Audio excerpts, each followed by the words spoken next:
मुझे लगता है कि एक दिन ऐसा भी आएगा जब खुद अखिलेश यादव ही वो पार्टी छोड़ देंगे और वो पार्टी ही खत्म हो जाएगी। मुझे तो ये दिख रहा है, सामने यही दिख रहा है कि आने वाले दिन में अखिलेश यादव जी को भी ये बात समझ में आएगी कि ये गलत पार्टी है, इसका जो विचारधारा ही गलत है। वो अपने आप भी उस पार्टी को समाप्तवादी बना के खत्म करके और बंद कर देंगे।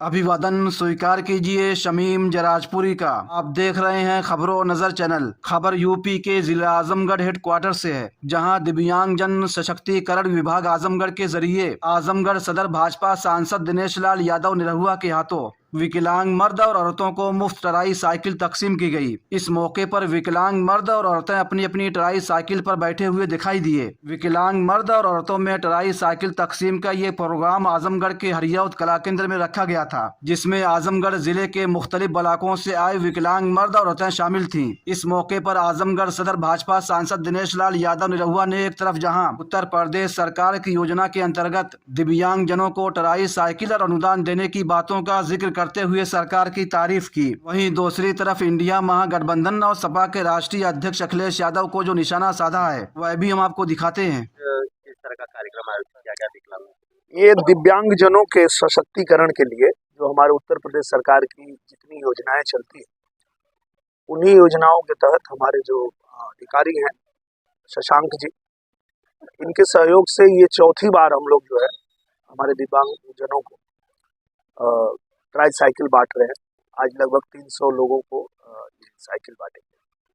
और इसके अलावा जो हमारे आजमगढ़ में एक स्कूल है दिव्यांग जनों का, उनको भी 25,000 रुपये का अनुदान देंगे। सर, आजमगढ़ में जो एक राज्य विश्वविद्यालय है और दूसरा एयरपोर्ट, उसकी कब चालू होने की संभावना और लोकार्पण होने की संभावना है? हम लोग प्रधानमंत्री जी का समय मांग रहे हैं, जैसे उनका समय मिल जाएगा, क्योंकि अभी बहुत व्यस्त चल रहे हैं प्रधानमंत्री, पर उम्मीद है कि एक आध महीने के अंदर ही उनका समय मिल जाएगा और यहाँ से उड़ान शुरू हो जाएगी, क्योंकि जो फाइनल लाइसेंस मिलने की प्रक्रिया वो पूरी हो गई है कि अब हम लोग यहाँ से आजमगढ़ से उड़ान भर सकते हैं। तो अब जैसे प्रधानमंत्री जी का समय मिलेगा हम लोग ये अभी आया नहीं है, जैसे आएगा तो बताया जाएगा। अभी कुछ रेहड़ी पटरी वाले आपसे समस्याओं को लेकर आए, तो किस तरह से इन समस्याओं का निदान किया जाएगा? क्या इनके लिए वैकल्पिक व्यवस्था कोई निर्धारित की जा रही है? निश्चित रूप से उनके लिए तो प्रधानमंत्री जी की बहुत बढ़िया योजना है, जिसमें वो लोग बिना किसी ब्याज के उनको पैसे मिलते हैं और वो उससे अपना व्यापार करते हैं। उनको कहीं पे दिक्कत आ रही है कि जहाँ पे वो अपना ठेला लगाते हैं तो कहीं जाम वाम लगता होगा, इसलिए एसडीएम साहब उनको नियम के साथ में उनको अपना दुकान चलाने का प्रावधान करेंगे और इसके लिए मैंने एसडीएम साहब को आदेशित कर दिया। वापसी का कार्यक्रम सर भारतीय जनता पार्टी द्वारा लगातार चलाया जा रहा है, तो क्या उम्मीदें हैं? किस तरह से लोग जुड़ रहे हैं? अन्य दलों को भी छोड़कर भाजपा में लोग शामिल हो रहे हैं, तो किस तरह से आपको उम्मीदें लग रही है? बहुत अच्छी उम्मीद है, क्योंकि देखिए सबसे बड़ी बात यह है कि ये ऐसी सरकार है भारतीय जनता पार्टी की जो सबके लिए काम करती है।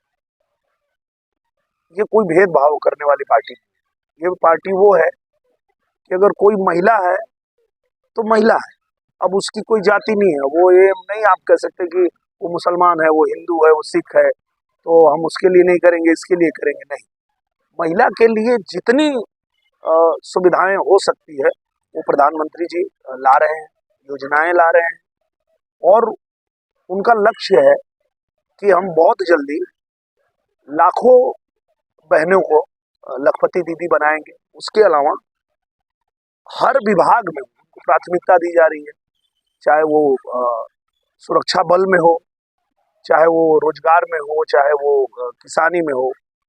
ड्रोन दीदी तैयार की जा रही है, जो हमारी बेटियां ड्रोन से खेती में छिड़काव करेंगी, ड्रोन उड़ाएंगी।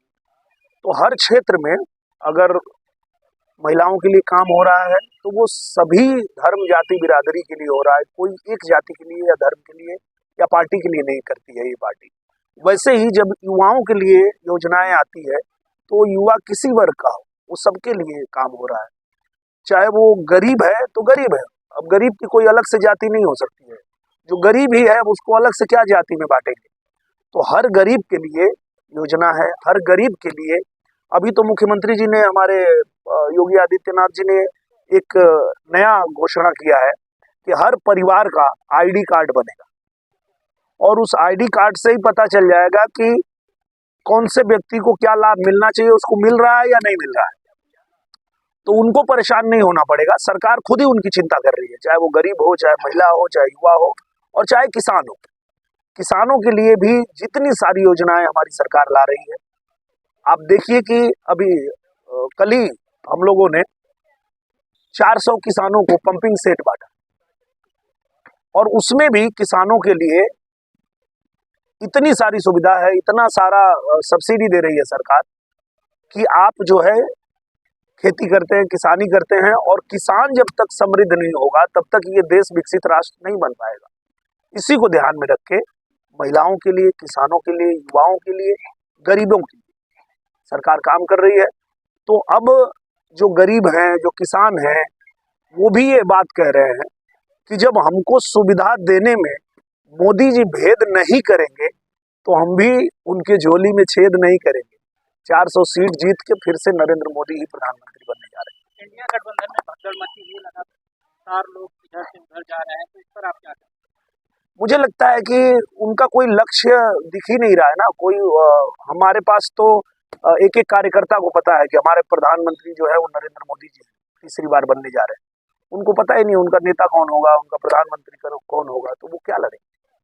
यूपी में आपके भैया जो अखिलेश गठबंधन में है, हाँ, उनके साथी एक एक करके अलग होते जा रहे हैं। क्या मानते हैं आप, भैया में क्या कमी रहे? भैया में कमी नहीं है, भैया के पार्टी की विचारधारा में कमी है। क्या होता है कि कोई भी व्यक्ति जिस पार्टी में होता है, जिस दल में होता है, उसकी विचारधारा के हिसाब से काम करता है, उसकी विचारधारा के हिसाब से बयान देता है। अब आप देखिए कि जितने भी उनके दल में लोग जाते हैं, वो कभी राम के खिलाफ बोलते हैं, कभी वैक्सीन के खिलाफ बोलते हैं। वो भूल जाते हैं कि मोदी का विरोध करते करते वो देश के विरोध में उतर जाते हैं। तो इसलिए जब उनको ये समझ में आता है कि ये तो गलत पार्टी है, ये पार्टी मोदी का विरोध करने नहीं बैठी है, तो पूरा देश के विरोध में उतर जाती है। तो इसलिए जिसको भी ये बात समझ में आ जाती है वो उस पार्टी को तुरंत छोड़ देता है। और मुझे लगता है कि एक दिन ऐसा भी आएगा जब खुद अखिलेश यादव ही वो पार्टी छोड़ देंगे और वो पार्टी ही खत्म हो जाएगी। मुझे तो ये दिख रहा है, सामने यही दिख रहा है कि आने वाले दिन में अखिलेश यादव जी को भी ये बात समझ में आएगी कि ये गलत पार्टी है, इसका जो विचारधारा ही गलत है।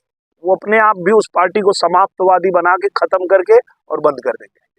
ताज़ा और तमाम खबरों को देखने के लिए हमारे चैनल को सब्सक्राइब करें। वीडियो पसंद आए तो लाइक और शेयर करें। खबर और विज्ञापन के लिए संपर्क करें।